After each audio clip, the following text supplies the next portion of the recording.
una hora en la ventana, la otra hora en el balcón. Una hora El invitado. la otra hora en el balcón. La querida, mi madre, entiendo que tengo amor. Como siempre, un placer tener de nuevo a Jacobo Israel Garzón en su casa, en Radio Sefarad.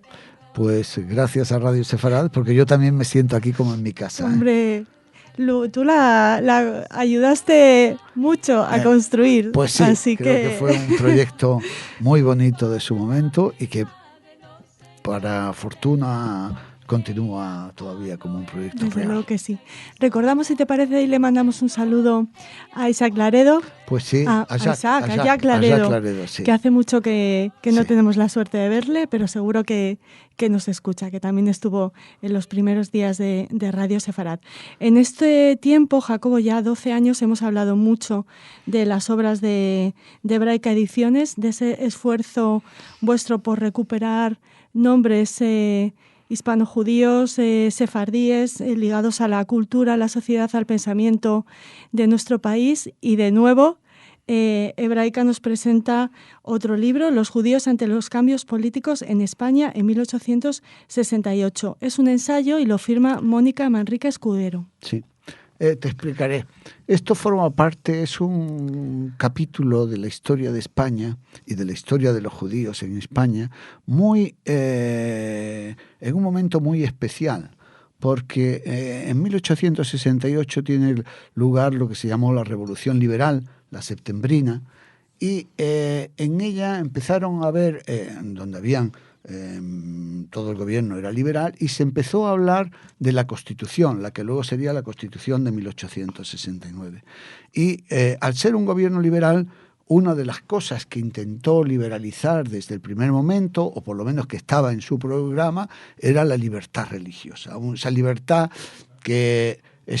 que siempre ha estado en España constreñida, y que ni la Constitución ni de 1812 ni las otras simplemente lo que hacían era tolerar la presencia de los demás, pero sin darles ni siquiera una cabida y sobre todo ni siquiera un momento público, una cabida pública.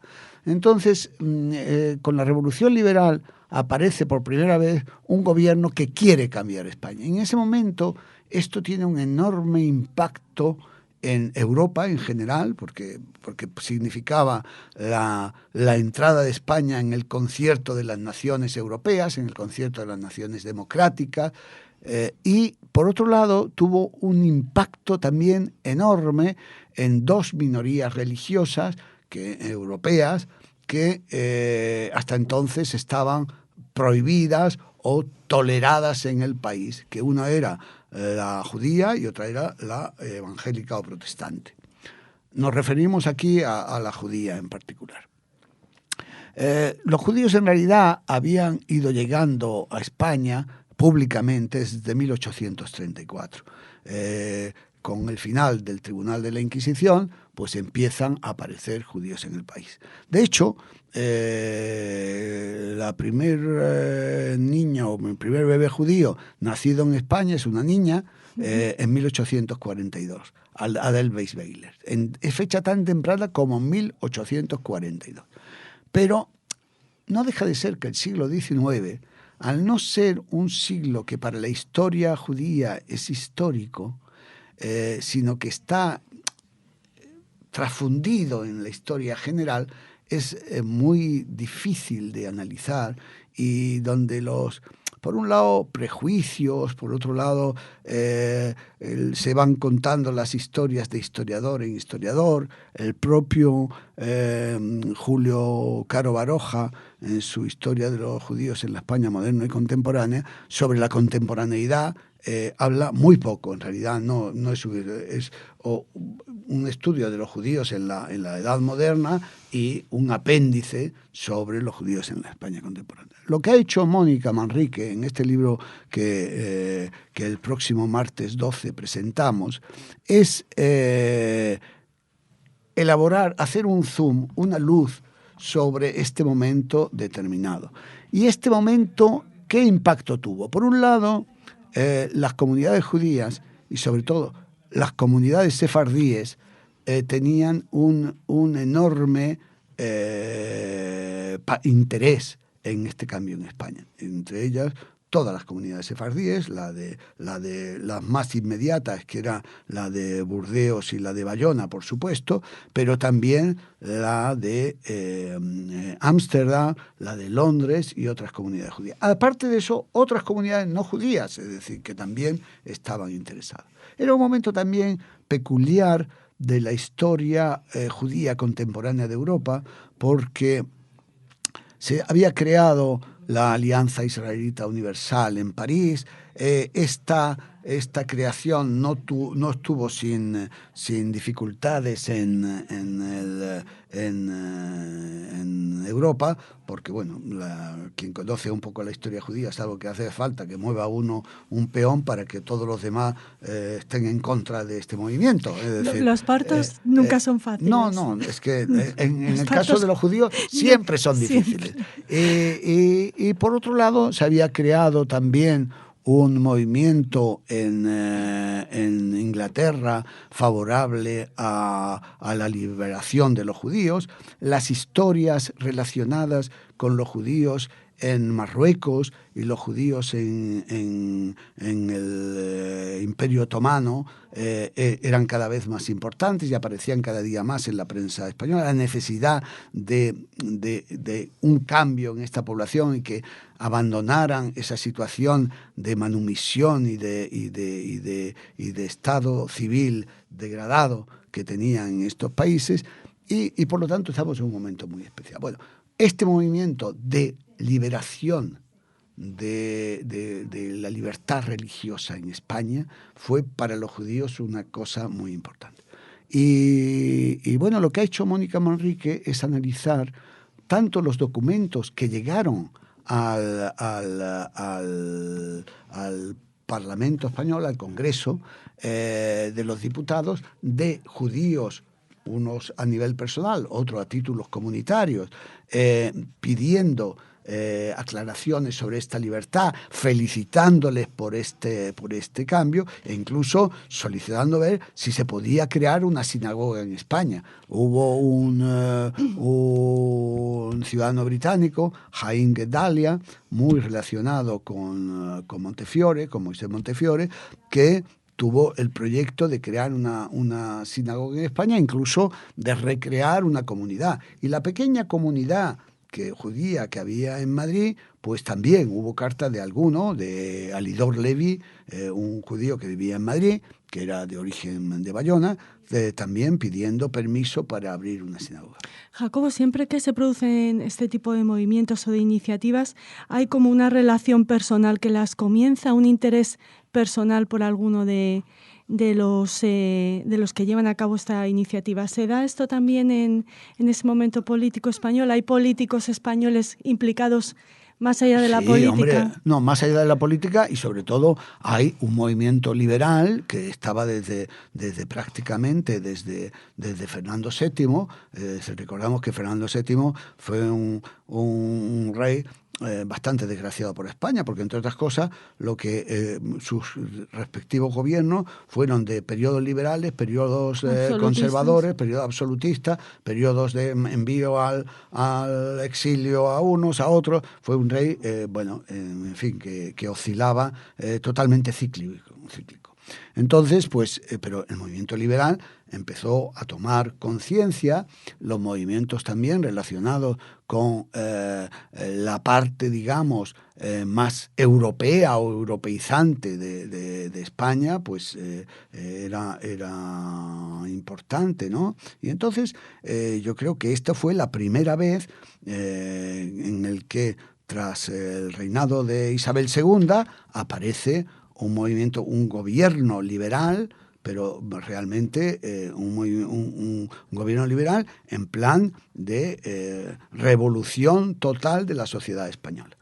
Y entonces los judíos que escriben y las comunidades judías que escriben lo hacen invocando precisamente, en muchos sentidos, el sentimiento de los antiguos judíos desterrados de España, que siempre tuvieron, por un lado, una añoranza, por otro lado, que ya empezaban a llegar al país. Recordemos que, por ejemplo, en aquel momento había, no diríamos comunidades, porque hubo una comunidad organizada, pero sí grupos de judíos que aparecieron sobre todo en San Sebastián. San Sebastián era el núcleo quizá por aquel entonces más importante, que eran judíos de Bayona que instalaban sus fábricas en el País Vasco por cercanía, entre otras razones, y además enviaban pues bien a sus hijos como directores o a otros judíos que trabajaban con ellos como gestores, y se había empezado a crear un caldo de cultivo. Bueno, para todo esto las cartas de la comunidad de Bayona son fundamentales, pero también otras cartas, las cartas de la comunidad de Londres, las cartas del rabino Oppenheim, las cartas de la comunidad de Ámsterdam, las cartas que proceden de Londres, las cartas, como te digo, que proceden de Madrid, y todo esto genera un movimiento que luego no fructifica, por ejemplo, en la creación de la comunidad, porque no se crea una sinagoga ni se crea una comunidad propiamente dicha hasta la Primera Guerra Mundial. ¿Por qué?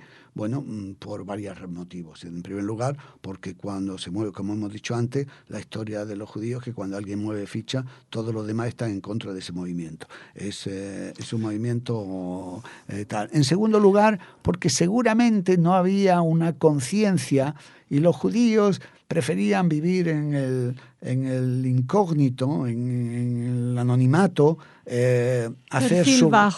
perfil bajo, hacer los servicios en sus casas, marcharse, por ejemplo, a Bayona o al lugar más cercano para pasar las Pascuas, en fin, elementos de bajo perfil que tienen un cambio con la Primera Guerra Mundial y la llegada a España de un conjunto de refugiados que vinieron de Francia, refugiados tanto askenazíes, alemanes, austrohúngaros y también ciudadanos del Imperio Turco, que vienen a España expulsados de Francia. Y entonces ahí se crea un caldo cultivo que, junto con la población originaria, pues ya se crea la primera sinagoga, y en el impulso del profesor Yahuda, que fue un elemento muy dinamizador de la comunidad.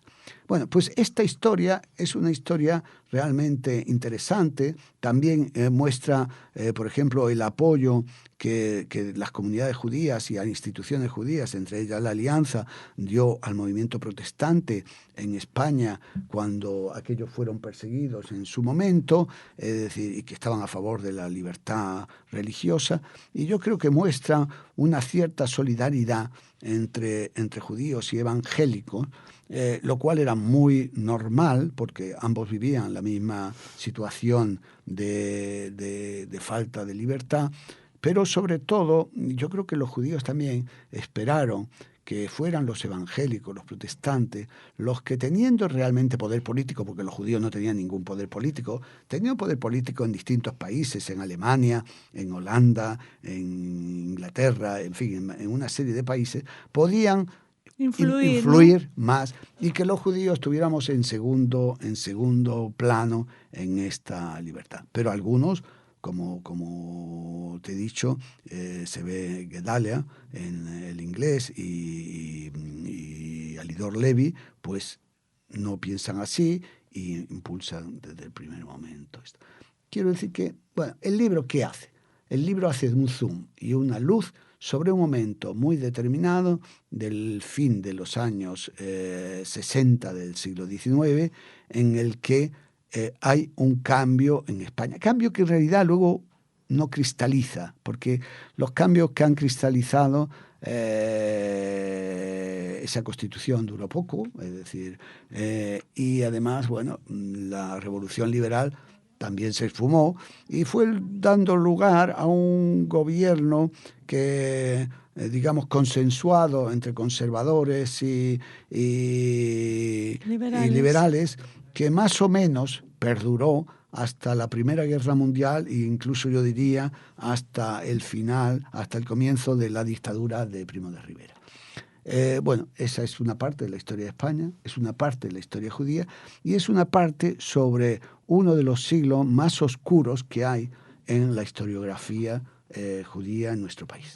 Jacobo, y no creo que haya muchos documentos que hayan tratado esta presencia judía en esta época de la historia española. Hay, ¿no?, algunos libros, pero lo que hace Mónica es ir a documentos originales, a las actas de las comunidades, a las cartas que están registradas en el Congreso de los Diputados, muchas de las cuales ella ha sido la primera que ha logrado sacarlas a la luz, y también ve el reflejo en la prensa, cómo influye la prensa sobre este tema, cómo la prensa judía trata el tema, cómo el impacto en esa prensa judía en toda Europa.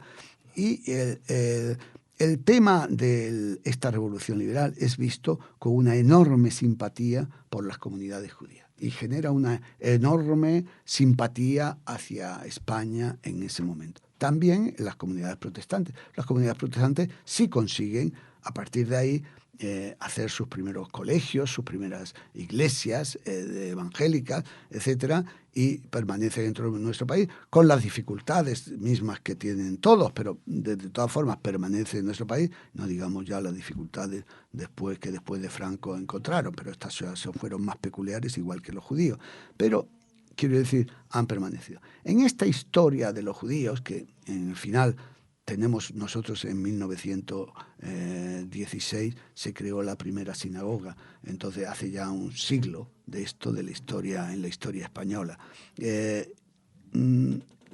Además de este siglo, que puede haber una historiografía, unos archivos, etcétera, hay entre 1834 y 1916 hay un periodo que es digno de estudiarse porque es un periodo oscuro historiográficamente.